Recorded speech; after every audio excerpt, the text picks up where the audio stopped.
Chapitre 9. La fin d'un cauchemar. Le soir même, Caroline et Richard tentent de reprendre leur cours. Mais il n'y a rien à faire. Ils n'arrivent pas à se concentrer.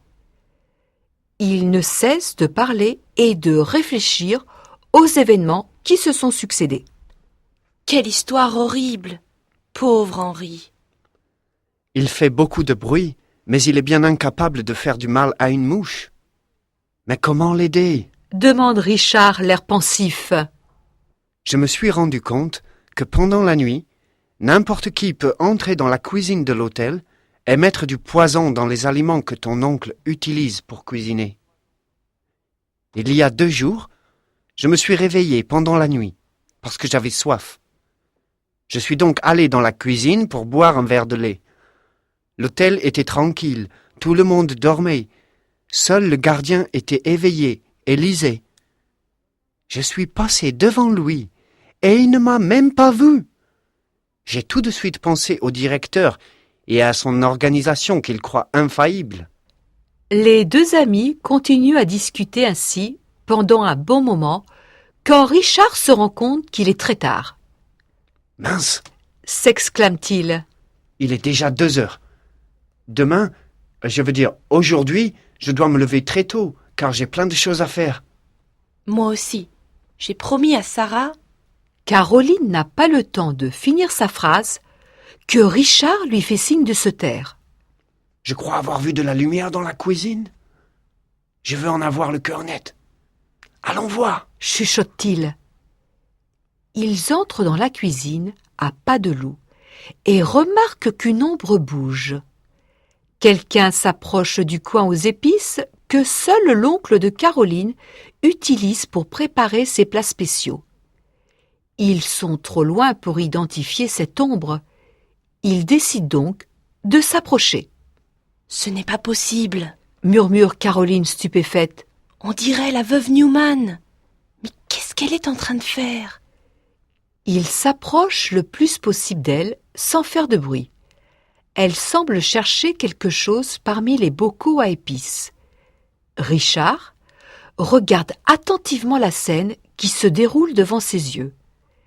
Il tente de se rapprocher de Caroline, mais dans un geste maladroit, il fait tomber un objet en équilibre sur le rebord de la table derrière laquelle ils sont cachés.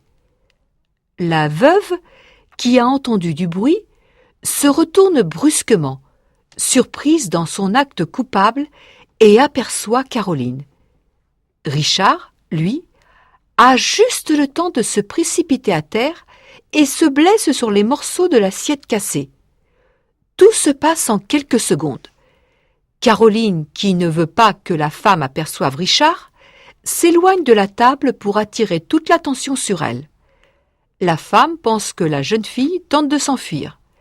Elle se précipite vers elle et l'attrape fermement par le bras. « Petite sotte, que fais-tu ici? Pourquoi est-ce que tu n'es pas au lit comme tous les autres ?» lui dit-elle en colère. Caroline tente de se défendre, mais la femme est trop forte. « On ne t'a jamais dit que la curiosité est un vilain défaut? Une fois que j'aurai retrouvé le bocal dans lequel j'ai versé le poison, il n'y aura plus d'empreintes et plus de preuves contre moi. Je ne te permettrai pas de détruire mes plans. Tu dois mourir, dit-elle, cette fois-ci folle de rage devant la résistance de Caroline. Elle glisse ses mains autour du cou de Caroline et commence à serrer très fort.